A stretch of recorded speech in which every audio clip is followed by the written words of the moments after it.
everyone? Okay, now we're live. Good afternoon, and thanks everyone for joining. As usual, we are starting very punctual, so I don't know if we have many people that have joined already or not, but we are recording the session, so also to be respectful of everyone's time, I would say we can start right away. Thank you for joining. I think today's session is going to be very, very interesting. So a couple of remarks on the format. So basically, we are here for you. So the dynamic or the ideal dynamic of the session is you can ask all of the questions that you want using the comment function in LinkedIn. We will get those questions and we will try to answer to the best of our capacities. There's of course like a guiding topic for today, and it's value and value measurement in the context of data and analytics. So nowadays, and if you follow any conference or LinkedIn, any Substack, people are talking about value and impact, and there are already even like running gags from people just doing value in quotes because we talk about value, but it seems that the business people are still not seeing that return on investment. So that's why we're here today. We want to discuss with you about what is value, measuring value, what do we do with those value measurements in the context of data and AI and data and AI products. I will now hand over to our wonderful panelists so that you can just briefly introduce yourselves and what you do in life and maybe why you joined today. So Benny, why don't you go ahead, please? Hi, well, thanks for the introduction. So my name is Benford. I'm the founder of an organization called Datent. We're a one-year-old startup to help organizations go through data transformation and to get value. My background prior to that, I was a CDO at 𝗩𝗂𝗂 𝗠𝗲𝗂𝗺𝗂𝗺, led data transformation there for 6 years and learned the hard way. Very, very quick KPI from there. The team was measured around value. We had to deliver £1 million of measured benefit per team member per year. So I've now sold up that this is the only way to run a data team. Fairly strong views, but looking forward to the conversation. Great, thanks. Andy. Yeah, good afternoon, everyone. Very nice that you're joining in this afternoon. So I'm Andy. I'm Director Data Product Management at Mindfuel. And for quite a long time, since I did my PhD in economics with a focus on applied econometrics, I'm really striving for understanding, measuring, and attributing the value of what we are doing, in particular also in terms of launching our AI products to actual business value. Hope to share some of these insights today. And Nick. Hey everyone, super excited to be here. I'm Nick. I'm head of product at CKDelta. CKDelta is a data monetization and AI innovation software company that's part of a large conglomerate that owns a lot of different infrastructure companies. And being part of a conglomerate, we are kind of, I joke that we're run by accountants and lawyers. And so being able to demonstrate the value of the work that we're doing, and not just through PR and kind of nice marketing, but actual financial figures, has been super important over the last couple of years that I've been here. Yeah, super excited to be here. Great. So I would say we can get started. I still see no questions in the chat, so please remember this is an Ask Me Anything format, so you can ask any of our experts any question that you want regarding value and value measurement. So I can start, guys. So we all talk about value, as I was just saying beforehand, but how do you define value, right, in your organizations or in your practices? Because it can be very abstract or it can be very specific. So what's your heuristic for defining value? It depends by organization, right? But I think as people can overcomplicate this, you should probably choose ideally no more than 2, if you have to, 3 value measures to start with, and they should be outcomes that matter to your organization. And people are obsessed with measuring outputs because it's slightly easier, but they should be outcomes. In most organizations, financial metrics are a valid measure of value, So improvements to the bottom line, saving of cash. But in most organizations aren't just about cash. There's other measures as well. Customer satisfaction is a value measure. I've done some work with charities recently where we've looked at social impact as a value measure. But I think you've got to narrow down to a couple of value measures. The fewer the better to get started. And then everything you do as an organization should be based around understanding the contribution that all activities, not just data, make towards those outcomes, because that's the purpose of your organization, to drive outcomes. Okay, and who defines this usually, right? So I have some of my customers saying like, am I responsible for defining what is value as a data and AI professional?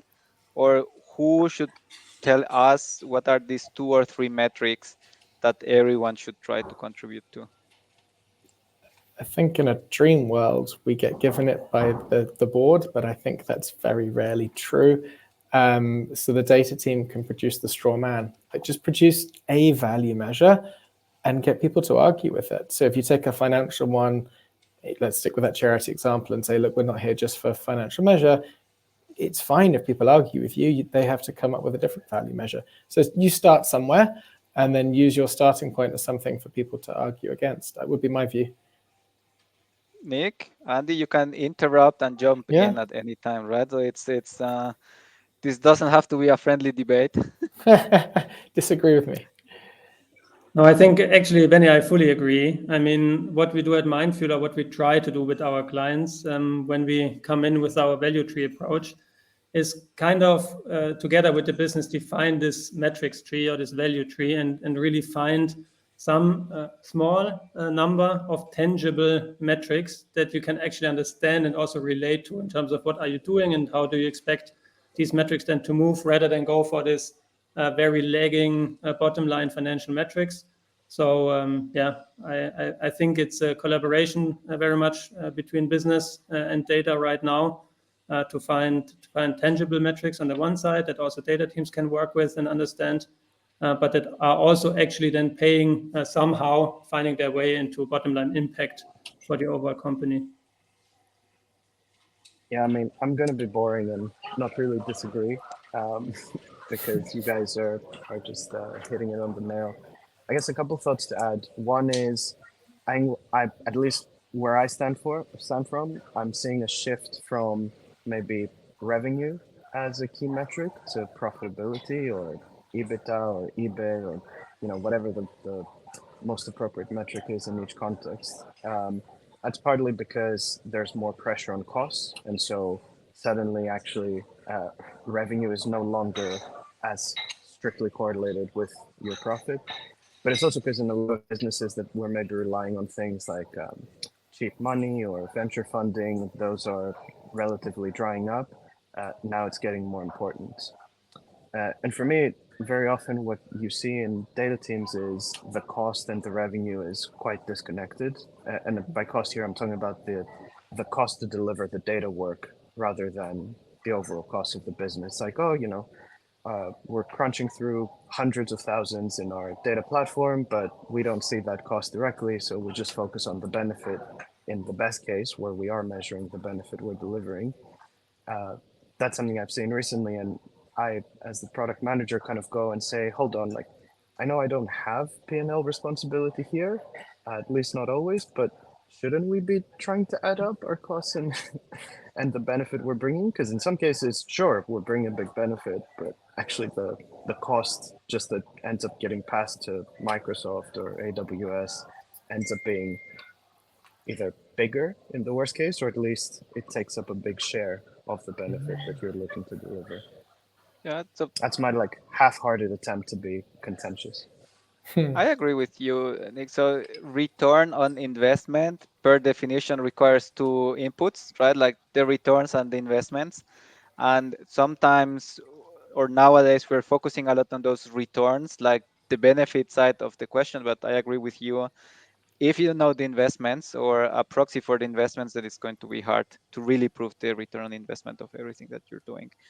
I already have multiple potential questions, but I would start with 2, and you can decide in which order to answer them. So the first one is that usually returns are calculated on a single use case or initiative basis, but costs are cumulative, right? As you were saying, Nick, I have the cost of the platform, or I have the cost of a team. So how to split the costs, right? Or how to make sure that you balance that like specificity of what goes to the customer and the group of the costs and the team. I'll start with that one. I can go first. I'll say trying to get it kind of perfect from the start is one, a trap, and two, very, very difficult. Like in my case, very often some costs are easy to divide.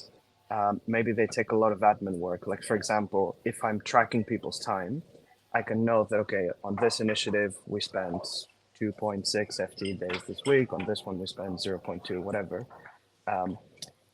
That's still hard because time tracking is painful for the people involved, and can often be a thing that drives people away. But with other costs, you literally might not have visibility. Like if you've not set up your platform correctly to tag how your clusters are being consumed, or if there's some that are being used at the same time for different things, it helps to take an approximate number, especially because a lot of the time, knowing part of the truth, or knowing the truth with partial accuracy, I should say, is better than not knowing it at all. And for me, that's where I was stuck. I was like, oh, okay, until we add instrumentation into our data platform, I'm not going to know how much of this big amount is being spent on each activity. And then when that wasn't coming, because it's a lot of work and it needed to be prioritized by the platform team, I was like, you know what, fine, I'll just go through everything by hand and just put a best guess for stuff that I couldn't split. Again, put a rough approximation.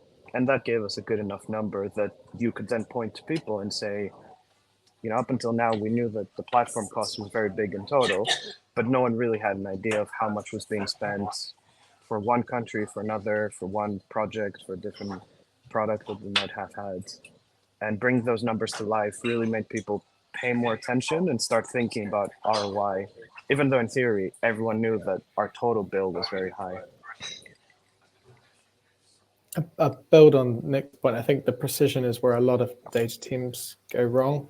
There are exceptions. So there are environments where teams are working with truly vast data sets and velocity, and cloud compute builds incredibly fast, and precision is useful. A ridiculous example I came across once was the head of data science in Amazon was claiming that they could do A/B testing on improvements to the recommendation algorithm that compared the additional cloud compute costs versus the additional revenue. It's a world that very few people live in, and we shouldn't aim for. I think most teams who aim for precision end up with answers that are perfectly wrong, because we can't actually be that precise in this space. So rough heuristics are useful. And one of the ways to get comfortable with rough heuristics is if you're not in one of those incredibly optimized environments like recommendation algorithms on vast data sets, then you should be looking at minimum 5 to 10 times ROI on everything that you're doing. At which point does attribution of cost really matter that much? Like if you're on fractional, you're looking for 10% returns. Like if you bear in mind in most instances the data team is an add-on to the business, it's not the core business. Again, there are exceptions. Then you're, as a data team, with this tiny little team that can have a disproportionate effect on an existing value stream, and that's why you should be looking for 5 to 10-fold as a minimum. I once was able to report a 96-fold ROI, and then you like all of that calculation on do we cover our infrastructure costs become irrelevant because you're just focusing on value and spending more time focusing on maximizing returns rather than counting out the pennies. Amazing. So now we are 15 minutes in. So I just want to say hello to everyone who just joined us or joined us in the past minutes. Just making a reminder that you are free to ask any question that you have or want around value definition, value measurement, and we will try to answer. I saw Alex was just saying hello, and I agree with you. Sometimes with LinkedIn, it's hard to find the events or to get a reminder. So hopefully everyone that wanted to attend was able to join. I'll recap some of the things that we've covered until now, right? So Benny, you said a good way for defining what value is to identify 2 or 3 metrics that are really important for your business, and that's your definition of value, right? Where you say it's 2 or 3, it's not that much. And then Andy, you said usually what we would do at Mindfuel is we would try to start breaking down those metrics into components maybe and create like a value tree. And I think the missing link is that the metrics have like different responsibilities and areas where they are measured, right? So as we are in the top of the tree, these are very likely business metrics.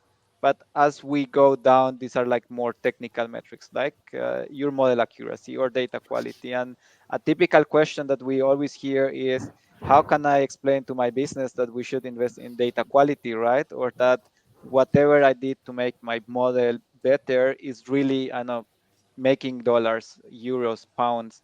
So how do you usually go about establishing like that chain of trust or someone approving that the work that you're doing on the front lines is indeed generating some leverage for the business? And I personally think it's like a conceptual discussion because you cannot go and scientifically prove all of the links, but it would be great to just hear your thoughts on this.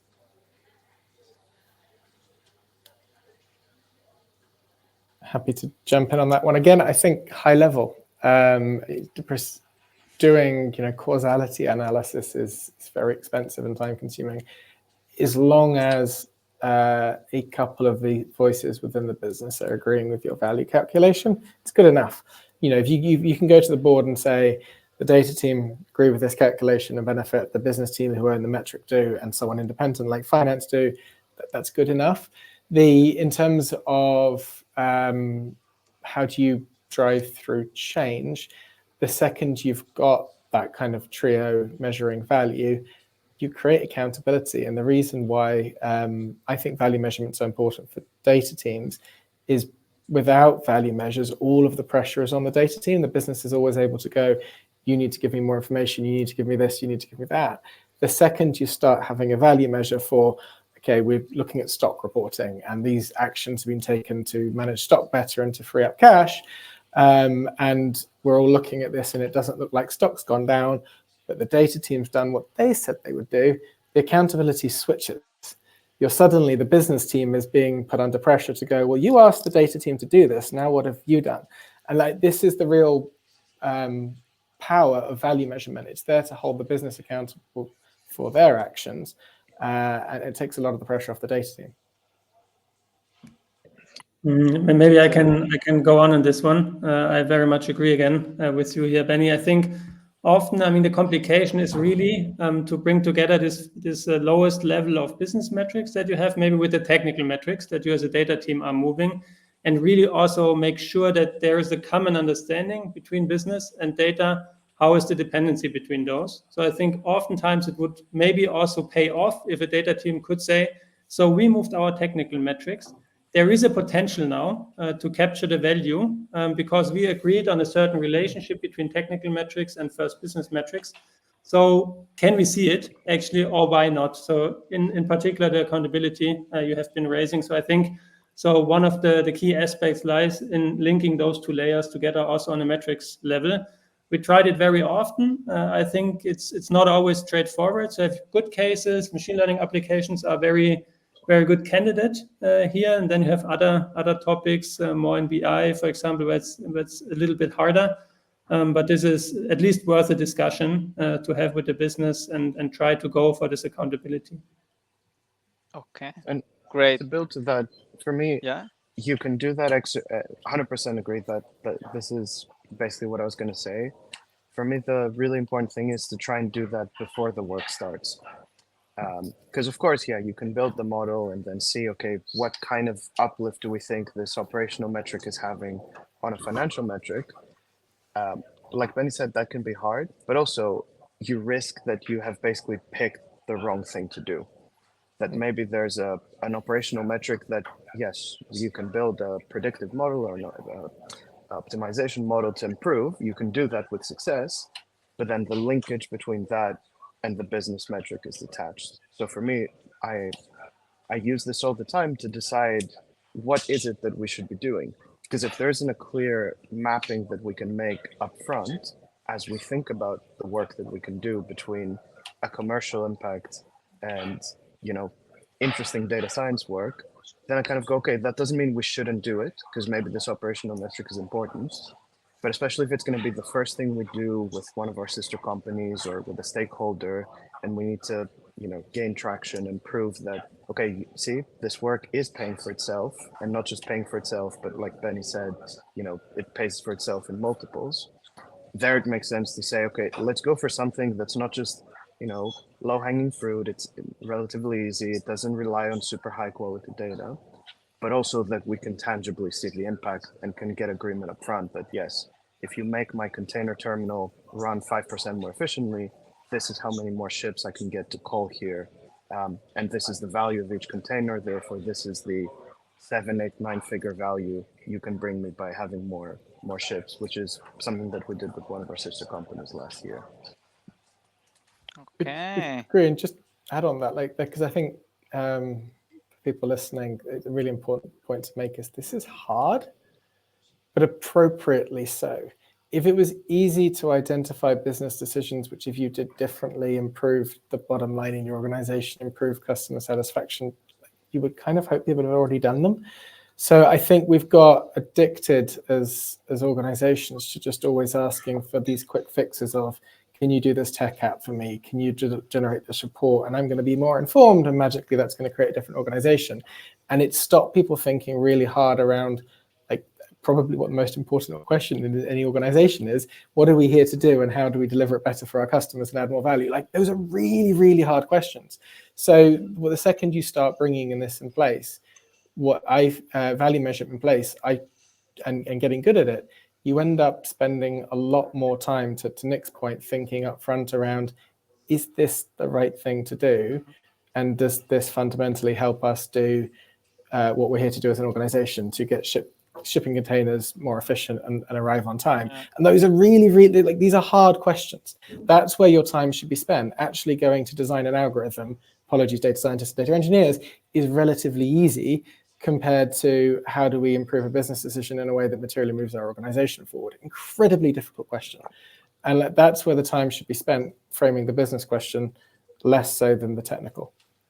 Okay, so we have a question from Alex, and I will paraphrase it because I started thinking, really, imagine, how do you do this at scale, right? That would be my way of phrasing this. So imagine you're in a large corporation with a lot of stakeholder groups, and if you are like following this framework, you will engage with them and tell them like, okay, tell me what is value for you, right? And maybe you won't have 3, but you have 30 or 50 metrics, and for each group, this would be very important, right? So how do you prioritize the inputs of the teams and the KPIs to maximize the value of a data product? And what Alex is saying is a handful of KPIs might work for a startup, but sometimes we have more metrics that we care about. And I think it's an interesting question because, Benny, you were in a large corporation, and we also have a lot of large corporates as customers. So looking forward what you and Andy have to say on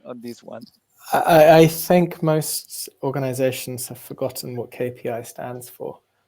The K is key. And so if you have tens of KPIs or worse, hundreds, they're not KPIs, they're PIs, they're performance indicators. And if you look at what private equity does when it buys out a business, or venture capital does in terms of how it runs a business, they manage on about 4 to 5 KPIs at board level. And those are the outcomes. Most organizations only care about a handful of outcomes. There are loads of lagging indicators and output indicators and input indicators that sit way below that. But actual outcome measures, revenue, customer satisfaction, shipping on time, quality, there's normally most organizations struggle to have more than 3 goals at once. True goals at board level normally end up boiling down to, we're trying to improve cash at the moment because we're tight on cash, we've been slow on delivery times, and we want to improve quality, and then the whole organization focuses on those. So I think I've struggled to come across an organization that can justify more than 5, including a massive global corporate that was automotive and did both engineering, manufacturing, design, global distribution, sales, etc. It's yeah, sorry, a little bit of a rant. If you've got more than 10, it's not a KPI, it's a PI. I just want to add a very quick side note because you talked about private equity. So I was just reading Transformed last night, light night reading, and there was the case study on Trainline, which is a very well-known company in UK, and how it was transformed through private equity, right? Because someone said this company is super undervalued, and their bet was with the product operating model, and they talk a lot about data and data science, we can make this company very, very valuable. So it's a super interesting case study on how to use data product management, AI product management to increase the valuation of a company. In this case, it was fourfold. So they acquired for 500 million and IPO'd at 2 billion. It's super interesting. But Andy, I think you wanted to continue on. Yeah, on so Benny's maybe point. I can add a little bit on the question of Alex. So I think we faced the challenge quite often and also recently, and we tried to give it a name to the solution concept that we are aiming for, and we called it the inverse diamond approach. So basically what we try to do is take a metrics tree and then plateau again from this many metrics to the fewer ones that we really deem important to be impacted by our data products that we are launching. And basically, so far, we are applying two methods to carve out which ones we want to focus on. And we try to bring everything together that is only separated cross-sectionally, for example, by segments across a company. But in the end, we can somehow cluster it together.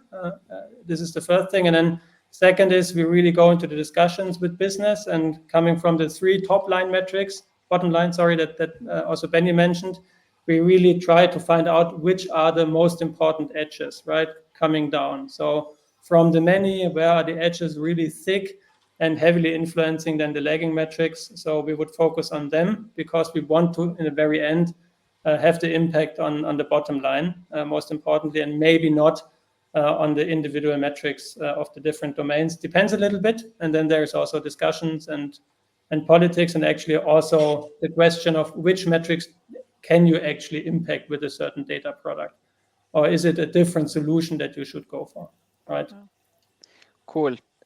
We are reaching the 30 minutes mark also for my fellow panelists, just to keep it in mind. And so far we've talked a lot about defining value, and I think it was super interesting and valuable, but I was starting to think what happens after we have defined value, right? So what is the next step after defining value?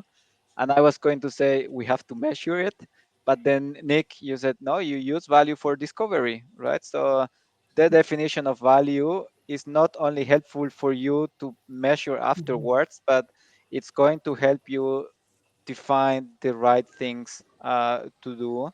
So of course the focus of today is not like what product management or discovery, but if any one of you wants to spend some words on how to use the value definition in discovery and prioritization, we can briefly go there.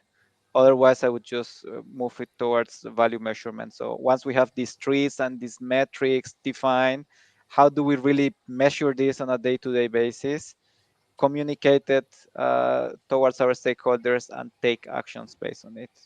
It would be great if we can spend the remaining 15 minutes in this area. For me, and it's what I would have added to the previous conversation we just had, understanding what this metrics tree and how our KPIs kind of form a hierarchy, or how our metrics form a hierarchy leading up to the key performance indicators, is ultimately an organizational thing, right? It gives you the language that you can use, so that when, to Alex's question, when someone comes and says, what about my metric? You say, well, here's how your metric, leads all the way up to customer acquisition cost, which is one of the big things that we care about. And here, maybe we're deprioritizing it because actually there's a weak relationship with it, or it's only a very small contributor to that bigger number of what is our customer acquisition cost, or our productivity, or the likelihood that we're going to get fined by a regulator. So for me, it's that it's less of a technical thing. We need to make sure we've got a dashboard that reports on these numbers. Of course we do, but more importantly, it's bringing it as almost like a linguistic tool to have conversations around, so that instead of talking through anecdotes or through listening to who is the most senior, you get people to be talking. Okay, how is this going to impact our ABC, XYZ, whatever metric is most important to a department or to the company as a whole. That's Any my kind of boring, annoying answer. I have You have to talk to people. I have like a question that or a challenge. Talking about metrics trees, this sounds very conceptual, right? So there is a risk that people just make this a huge exercise, like the enterprise data model exercise. So what's the tip? So how depth should this tree have? How many metrics? When should I stop? Because otherwise it's just another way of mapping your organization through metrics. I personally go, yeah, Go on. you can go, Benny. Yeah. Controversial answer, I wouldn't bother with the tree until you've measured an outcome once.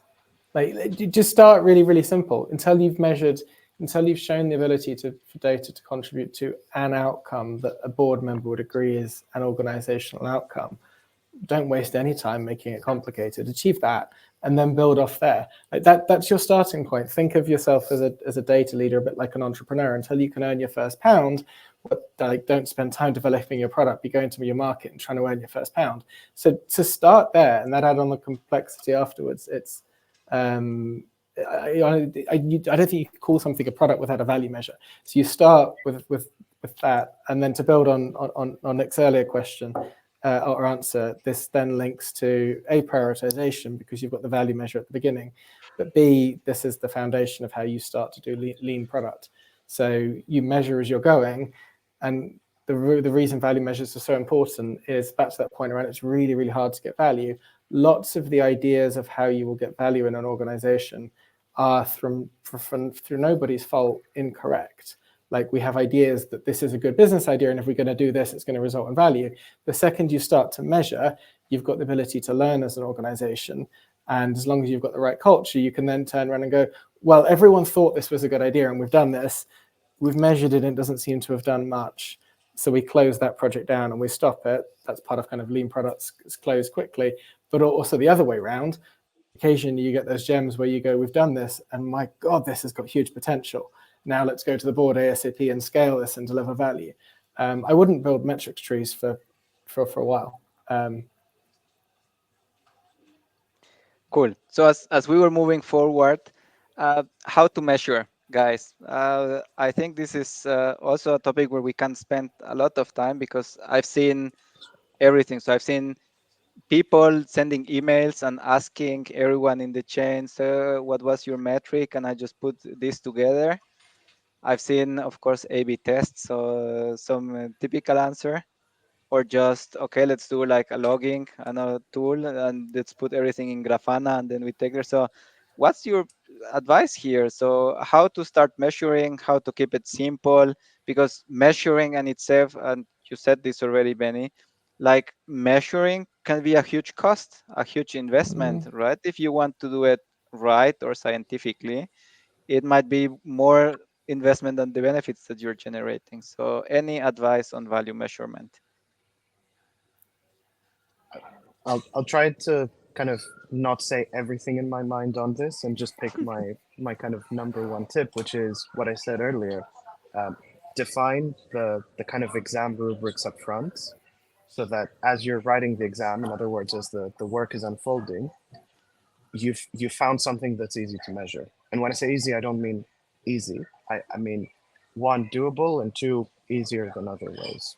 For me, that's probably the most important. One, because it means that you don't have the risk of the data science team grading its own homework at the end, where you might also introduce intentionally or unintentionally a kind of biased way of doing it.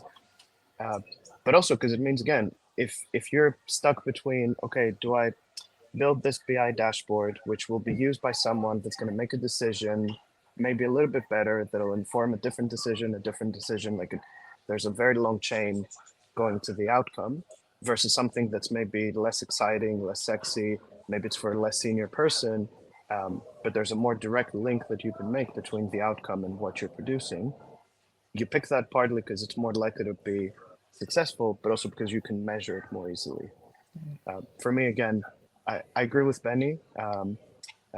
You know, there's only so much low-hanging fruit out there, and a lot of it has already been eaten up, or the business didn't need data to make a change it needed.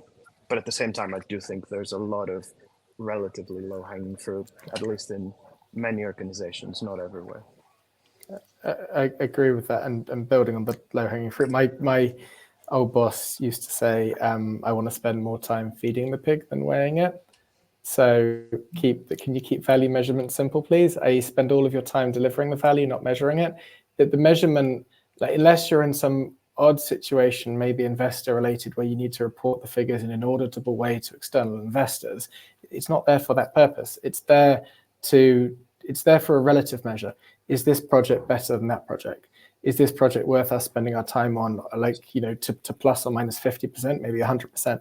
And one of the, so I love learning from the charity sector because, you know, we say it's really hard to measure some things and leading and lagging indicators in the corporate world. Well, like, look at the Gates Foundation that's trying to measure eradication of malaria.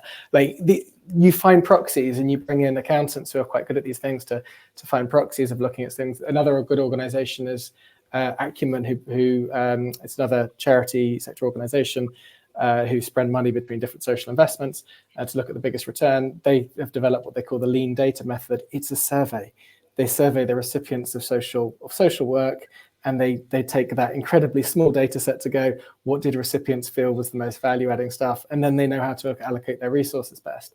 So look at, like, it's proper KISS principles, keep it simple, stupid, and find the simplest way to get a value measure that's good enough to allow you to do that relative piece of, should we spend more time here or here, and to identify when something's got a lot of potential and to really start to double down on it. With a few exceptions of, like, algorithm tweaking on live environments where you might go into A/B testing. Mostly it's keep it really simple. And if you need to increase credibility, I think a good strategy is to find a third party, right? So as you said before, finance or someone within the organization that you say, if I disagree with the business, finance said, okay, this works for me and this is going into the business case, right? Because what I'm thinking, I'm representing the audience, is this might be cool until we disagree internally. So I think having that third party, like certifying whatever you agreed on, is a good strategy for, you know, just increasing the reliability and credibility of your value proposition. Cool. We, believe it or not, we're almost at 40 minutes, which marks the end of today's session. It's been very interesting, so it went fast, at least for me. So any closing statements, guys, from your side? So I will start on the other direction as the introduction. So Nick, what would be your closing advice to the audience? I just want to mention one thing that I wanted to bring up earlier, but we're not going to have a full discussion about, which is one kind of set of value metrics we've not talked about is CO2 emissions. And for me, that's another one that's super key and is normally on my list. But yeah, I'll shut up. Andy. This has been super fun. So my advice would be to really start the discussion with those consuming your data products early. So the discussion around value, and then maybe focusing on your overall portfolio value and try to carve out the most important ones that should really move the needle, because there you should also somehow see it in metrics. And this will help you give credibility to the overall discussions that you have. Benny? This is why we're here. Like, this is what data teams are for. The one superpower that a data team has is to measure things. Finance look at resource allocation problems, HR look at resourcing problems, engineers look at building products. This is the raison d'etre. It's why we're here. So measure stuff. It's what the purpose for data is. Cool. Thanks, guys. From my side, I think the main takeaway or thing that I would give you is the value discussion is changing. So we are no longer talking about finance, revenues, and cost, which has been like, the march for the past years. We do see ESG, CO2, customer satisfaction, these kind of metrics reaching the board level. So it's good, right? If you try to just differentiate and just don't always go with financial metrics. That's it. Thanks, everyone. Looking forward to the next one. Bye. Hi, everyone. And I think Nick, Benny, and Andy, we can just briefly stay and we'll be brought to the background.